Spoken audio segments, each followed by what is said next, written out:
Vlogging gimmick, diretso sa kulungan. Ngayon dad, may mga issue dito ngayon sa Pilipinas. Una, may isang vlogger na babae na pumunta daw siya sa isang Alphamart at dahil gusto niya maging viral ang kanyang video, pumunta siya sa parang ice chest freezer. Nilagay niya ang sarili niya sa loob ng ice chest freezer para maging viral video. Naging viral yung video pero nagalit ang Alphamart. At sinabi ng Alphamart, nakakasuhan daw nila ang babae na to. Ngayon, tinake down na niya ang video pero marami nang nakakuha ng copy ng video na to at nakakuha rin ng Alphamart ang copy ng video na to. So gusto nila imalagay sa preso ang babae na ito o sa kulungan yung babae ito. Pangalawa naman, may isang viral vlogger rin na Russian siya. Pumunta siya dito sa Pilipinas at dahil gusto niya maging viral mga video niya, marami siyang mga kagaguhan na ginawa dito sa BGC at saka sa Pilipinas. Kaya inaresto siya at ngayon nasa kulungan na siya ngayon. Ngayon dad, ano sa tingin mo ang dapat mangyari dito? Kasi marami nang gusto maging viral at sa pursuit nila na maging viral, marami na silang mga ginagawang kabobohan o kagaguhan para lang maging viral sila. Pero maraming nasasaktan or maraming nahahassle dahil sa mga kagaguhan nila. Ngayon, ang masasabi natin diyan, no, wala namang masama na gumawa kayo ng mga vlogs ninyo, no? Pero wag naman sana makakapinsala o makakaperwisyo sa kapwa o sa lipunan. Kasi nga katulad nung sinabi mo, yung pumunta sa isang Alphamart at pumasok sa isang chest freezer, hindi naman tama yun kasi malicious mischief yun, no? Parang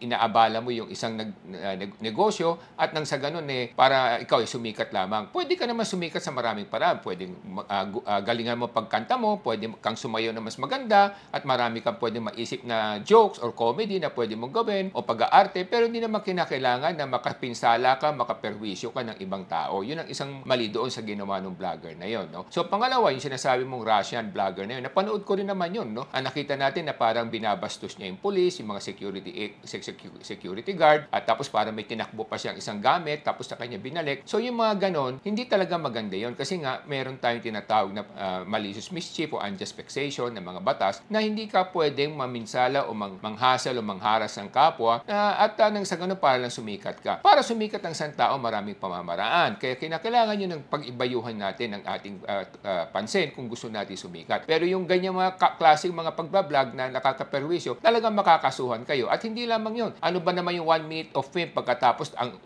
uwi mo sa kulungan katulad ng Russian vlogger na yun. Alam ko na nakulong yata yun hanggang ngayon. Ganun ang mangyayari sa inyo. Kaya nga yung mga ganyan klaseng mga pagbablog, dapat i-manage natin. No? Huwag natin gawin yung mga vlog na hindi maganda na makakadistorbo ng kapwa natin. Kung gusto niyo naman gawa ng mga pranks o mga viral na vlogs, pwede niyo naman kopyahan yung isang konsepto ng isang Canadian show na prank show, yung Just for Laugh Gags. Yung ginagawa nila mga pranks na hindi naman nakakahassle sa tao, hindi nakakasaktan o hindi nakaka-insulta sa mga tao, pero mga innocenting pranks naman yung ginagawa nila. Yung mga pranks na nagiging viral, na pinipilit niyo maging viral, na nakakahassle sa iba o nakakahassle sa mga kumpanya, yun yung mga pwedeng kayong mapunta sa kulungan doon dahil doon. Kaya nga, kung ulitin ko, may mga kasong pwedeng isampa sa inyo at pag nakasuhan kayo, take note, criminal case ito. No? At pag ito ay may sapat na ebidensya kasi nga ito in-upload niyo at nakikita at maraming ebidensya na nakuha laban sa inyo, pwede ka talaga kayong makulong o ma-penalize na napakalaking amount. So ang tanong niyan, is it worth it? Just for 1 minute of fame na panghabang buhay niyong pagbabayaran. Ako po ay si Solomon Sai, ang inyong kuya ng bayan. Ako naman po si Michael Sai, yung dad ng bayan.